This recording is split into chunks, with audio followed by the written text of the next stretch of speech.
ರಾಜ್ಯದಾದ್ಯಂತ ಇಂದಿನಿಂದ ಪಡಿತರ ಸಾಗಣೆ ಸ್ಥಗಿತವಾಗ್ತಾ ಇದೆ. 260 ಕೋಟಿ ಬಾಕಿ ಬಿಡುಗಡೆಗೆ ಸರ್ಕಾರಕ್ಕೆ ಒತ್ತಾಯ ಮಾಡಲಾಗಿದೆ.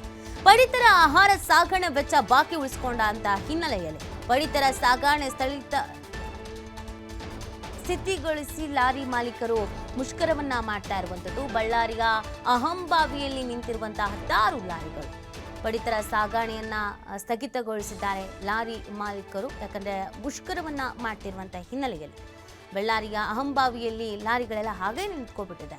ಆದ್ರಿಂದ ರಾಜ್ಯದಾದ್ಯಂತ ಇಂದಿನಿಂದ ಪಡಿತರ ಸಾಗಣೆ ಸ್ಥಗಿತ ಆಗ್ತಾ ಇದೆ.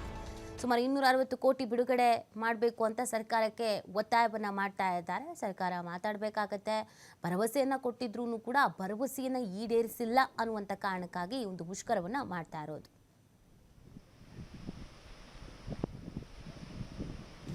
ಇದಕ್ಕೆ ಸಂಬಂಧಪಟ್ಟಂತೆ ನಮ್ಮ ಪ್ರತಿನಿಧಿ ಸಿದ್ದು ಒಂದು ಪ್ರತ್ಯಕ್ಷ ವರದಿ ನೀಡಿದ್ದಾರೆ, ನೋಡೋಣ ಬನ್ನಿ. ಸಿದ್ದರಾಮಯ್ಯ ಅವರ ಗ್ಯಾರಂಟಿ ಯೋಜನೆಯಲ್ಲಿ ಅನ್ನಭಾಗ್ಯ ಯೋಜನೆ ಕೂಡ ಬಹಳಷ್ಟು ಮಹತ್ವವಾಗಿದ್ದು, ಆದರೆ ಈ ಅನ್ನಭಾಗ್ಯ ಯೋಜನೆಯಲ್ಲಿ ಪ್ರತಿ ಹಳ್ಳಿಗಳಿಗೆ ಹೋಗುವಂಥ ಈ ಲಾರಿಗಳ ಪಾತ್ರ ಕೂಡ ಬಹಳಷ್ಟು ಮುಖ್ಯ ಆಗಿದೆ. ಆದರೆ 4 ತಿಂಗಳಿಂದ ಈ ಲಾರಿ ಮಾಲೀಕರಿಗೆ ಯಾವುದೇ ಕೂಡ ಬಾಕಿ ಹಣ ಬರ್ತಾ ಇಲ್ಲ ಅಂತ ಹೇಳ್ಬಿಟ್ಟು ಈಗ ಮುಷ್ಕರಕ್ಕೆ ಮುಂದಾಗಿದ್ದಾರೆ. ನಾವೀಗ ಈ ಬಳ್ಳಾರಿಯ ಒಂದು ಜಾಗದಲ್ಲಿದ್ದೀವಿ. ನೀವು ಸಹ ಗಮನಿಸ್ತಾ ಇದ್ದೀರಿ, ಅನೇಕ ಈ ಗಾರ್ಡನ್ ಏನಿದೆ, ಈ ಗಾರ್ಡನ್ನಲ್ಲಿ ಅನೇಕ ಈ ಲಾರಿಗಳನ್ನು ನಿಲ್ಲಿಸಲಾಗಿದೆ. ಸರ್ಕಾರ ಏನು ಬಾಕಿ ಕೊಡಬೇಕಾಗಿರುವಂಥ ಸಾಗಾಣಿಕೆಗೆ ವೆಚ್ಚ ಬಾಕಿ ಉಳಿಸ್ಕೊಂಡಿತ್ತು. ಹೀಗಾಗಿ ಯಾವುದೇ ರೀತಿಯಾಗಿ ನಮ್ಮ ಲಾರಿಗಳನ್ನು ನಾವು ಕಳಿಸೋದಿಲ್ಲ. ಕನಿಷ್ಠ ಏನಂದರೆ ನಮಗೆ 4 ತಿಂಗಳಿಂದ ಈ ಬಾಕಿ ಹಣವನ್ನು ಬರಬೇಕಾಗಿದೆ. ಕನಿಷ್ಠ ಈ ಎಲ್ಲ 3,000ಕ್ಕಿಂತ ಹೆಚ್ಚು ಲಾರಿಗಳ ಓನರ್ಗಳ ಪರಿಸ್ಥಿತಿ ಕೂಡ ಇದಾಗಿದೆ. ಇದ್ರ ಜೊತೆಗೆ ಆ ಲಾರಿಯಲ್ಲಿ ಕೆಲಸ ಮಾಡುವಂಥ ಡ್ರೈವರ್ಗಳ ಪರಿಸ್ಥಿತಿ ಅಂತೂ ಸಂಕಷ್ಟಕ್ಕೆ ಸಿಲುಕಿದ್ದಾರೆ ಅಂತ ಹೇಳ್ಬೋದು.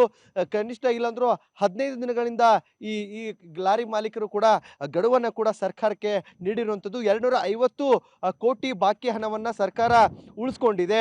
ಈ ಹಣವು ಕೂಡ ನಮಗೆ ಬರಬೇಕಾಗಿದೆ. ಹೀಗಾಗಿ ಇಲ್ಲಿ ಏನಾದರೂ ನಮಗೆ ಇವರು ಕೊಡದೇ ಇದ್ದಲ್ಲಿ ಆಹಾರ ಧಾನ್ಯ ಸಾಗಾಣಿಕೆ ಮಾಡೋದನ್ನು ನಾವು ಸಂಪೂರ್ಣವಾಗಿ ಬಂದ್ ಮಾಡೋಕ್ಕಾಗತ್ತೆ.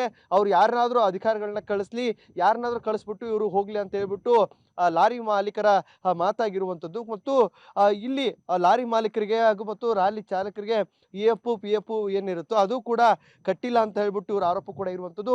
ಸರ್ಕಾರ ಜೊತೆಗೆ ಅಧಿಕಾರಿಗಳು ಕೂಡ ಇವ್ರ ಜೊತೆಗೆ ಭಾಗಿಯಾಗಿದ್ದಾರೆ. ನಮಗೆ ಸಿಗಬೇಕಾಗಿರುವಂಥ ಬಾಕಿ ಹಣ ಏನಿದೆ ಅದು ಕೂಡ ಅದೇ ರೀತಿಯಾಗಿರುವಂಥದ್ದು.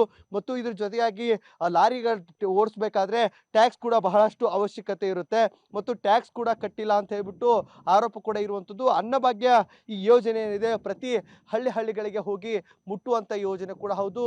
ಅನ್ನಭಾಗ್ಯ ಯೋಜನೆಯನ್ನು ಬಳಸಿಕೊಳ್ಳುವಂಥ ಸಾಕಷ್ಟು ಬಡವರು ಏನಿದ್ದಾರೆ ಈ ಯೋಜನೆಯನ್ನೇ ಕೂಡ ನಂಬಿದ್ದಾರೆ. ಆದರೆ ಸರ್ಕಾರ ಈ ಲಾರಿ ಚಾಲಕರನ್ನ ಕರೆಸಬೇಕಾಗಿತ್ತು. ಲಾರಿ ಚಾಲಕರನ್ನ ಕರೆಸಿ ಅವ್ರಿಗೆ ಸಿಗಬೇಕಾಗಿರುವಂಥ 4 ತಿಂಗಳ ಬಾಕಿ ಹಣ ಏನಿದೆ ಅವ್ರಿಗೆ ಸರಿಯಾದ ಸಮಯಕ್ಕೆ ಕೊಟ್ಟಲ್ಲಿ ಮತ್ತೆ ಈಗ ಎಂದಿನಂತೆ ಈ ವಾಹನಗಳು ಈ ಬಳ್ಳಾರಿಯ ಹೋಬಳಿವರೆಗೂ ಕೂಡ ಹೋಗಿ ಅಕ್ಕಿ ಏನು ಅನ್ನಭಾಗ್ಯ ಯೋಜನೆ ಏನಿದೆ ಅದನ್ನು ಸಾಗಾಟ ಮಾಡಲಿಕ್ಕೆ ಕೂಡ ಮುಂದಾಗ್ತಾರೆ. ಇಲ್ಲವಾದಲ್ಲಿ ಸಾಕಷ್ಟು ಗ್ರಾಮೀಣ ಭಾಗದಲ್ಲಿರುವಂಥ ಅನ್ನಭಾಗ್ಯ ಯೋಜನೆ ನಂಬಿರುವಂಥ ಜನರಿಗೆ ಸಂಕಷ್ಟ ಎದುರಾಗೋದಂಥದ್ದು ಕೂಡ ಸತ್ಯ ಅಂತ ಹೇಳ್ಬೋದಾಗಿದೆ. ಕ್ಯಾಮ್ರಾ